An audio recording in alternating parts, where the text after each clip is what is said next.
C'est l'endroit où les roches rouges de l'Estérel rencontrent la Méditerranée. Le cap Dramont à Saint-Raphaël est un haut lieu du tourisme et des promenades à pied. C'est aussi le jardin d'André Frey, agent de l'Office national des forêts. Il prend soin tout au long de l'année du massif et de ses visiteurs. Bien, ici, nous arrivons sur un sentier qui a été créé artificiellement par le public, sentier qui n'est pas du tout répertorié, mais que les gens ont créé à force de passer, à force de passage de pluie, on obtient ce genre de ravinement. Le principal inconvénient de ce type de sentier, c'est que ça va continuer à raviner, puis la végétation va être engloutie, et ainsi on crée un vide qui ne devrait pas exister. La forte fréquentation met en danger la biodiversité et rend difficile la gestion du milieu. Les agents de l'ONF doivent faire preuve de stratégie en condamnant les sentiers indésirables avec des branches issues des coupes forestières. La végétation passe par-dessus, la salse-pareille qu'on voit là va progressivement envahir tout ce tas de branches, puis cela redeviendrait quelque chose de tout à fait naturel. L'objectif, minimiser l'empreinte de l'homme, parfois au prix d'ouvrages imposants comme cet escalier. Voilà le résultat auquel on tend, de façon à ce que les gens soient canalisés et empruntent ce sentier unique au lieu d'aller à gauche, à droite, etc. Chaque année, la forêt domaniale de l'Estérel accueille 600 000 visiteurs. Là-haut, tu as le bien nommé Caprou. Oui. Voilà. Et donc là, c'est une balade Oui, tu as une petite balade qui part dans les rochers, regarde les escaliers qui montent. Là, ouais. C'est une région vraiment complètement fantastique. Moi, ça fait plus de 40 ans que j'habite là et je suis toujours aussi enthousiaste et admirative. Il existe une grande variété de randonnées entre moyenne montagne et Méditerranée. C'était quand même joli quand on passait encore au bord de mer. Moi, j'ai pensé qu'il y avait des éboulements parce que j'ai vu qu'il y a quand même eu des éboulements. Hein. Il y en a effectivement. Voilà. Et du fait justement des gens qui marchaient n'importe où. C'est ça, exactement. Du coup, ce qu'on fait, on les canalise sur un sentier principal, ce qui fait que vous êtes en sécurité, vous marchez tranquillement, personne ne va à gauche à droite et tout le monde est content. Vous c'est vrai que même ils marchaient à travers la gare, c'est vrai. Même. Voilà, c'est ça, exactement. Ouais. Donc les espèces après, forcément, sont abîmées et voilà, c'est vraiment dommage, quoi. On essaye de parier à cela. Oui, c'est bien, bravo. C'est un bon boulot que vous faites, là, vraiment, vraiment bravo. Je suis admirative. Ouais, on a au moins une admiratrice. Continuez surtout. Gardez-nous notre belle région telle qu'elle est, surtout. Hein. Merci. Voilà, je vous en prie. Allez, bonne fin de journée. Bonne fin de journée, au revoir. Pour mieux connecter les habitants et leurs forêts, bonjour, vous êtes chargé de communication. l'ONF met en onde des chroniques. Intitulées « Des forêts et des hommes », elles sont diffusées sur des radios locales et téléchargeables sur Internet. 9 Français sur 10 vont au moins une fois par an en forêt.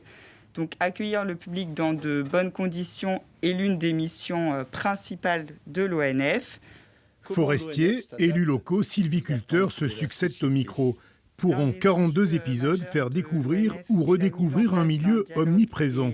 Le Var est le deuxième département le plus boisé de France. Pour expliquer les choix de gestion, on ne peut pas dire que les gens connaissent mal la forêt, mais certains peuvent avoir l'impression que la forêt est un élément statique, alors que pas du tout. La forêt, c'est un paysage qui bouge, qui se diversifie, qui a besoin d'entretien, qui ne peut pas avoir une régénération complète toute seule.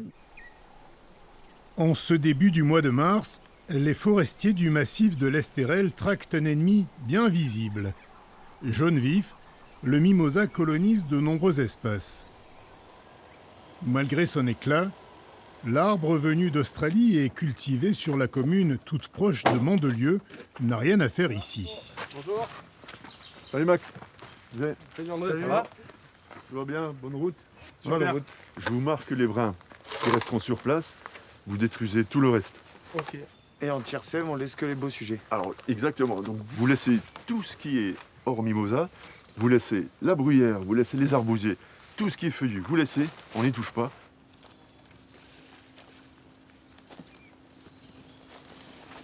Avec l'aide de 2 ouvriers forestiers, André Frey poursuit un immense chantier.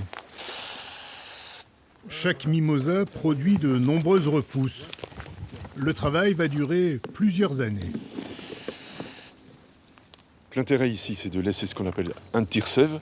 Cet arbre va épuiser le reste des souches à proximité, puis au fur et à mesure, diminuer le nombre de tiges qui se trouvent sur cette petite parcelle. À terme, tout ça va être totalement épuisé et on n'aura plus que quelques sujets qui sera facile de maîtriser à ce moment-là. Pour arriver à l'éradication totale de cet arbre pourtant emblématique de la Côte d'Azur. Alors autant le mimosa est quelque chose de très très intéressant pour la ville de Mandelieu et pour les mimosistes, mais pour nous en forêt c'est une catastrophe écologique. À savoir que le mimosa s'installe et colonise un peu tous les vallons et peu à peu, progressivement, prend la place de la forêt méditerranéenne.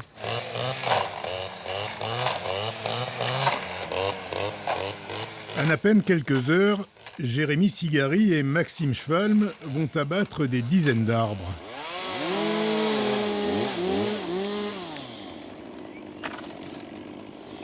Ils éclaircissent en quelque sorte l'avenir même de cette parcelle.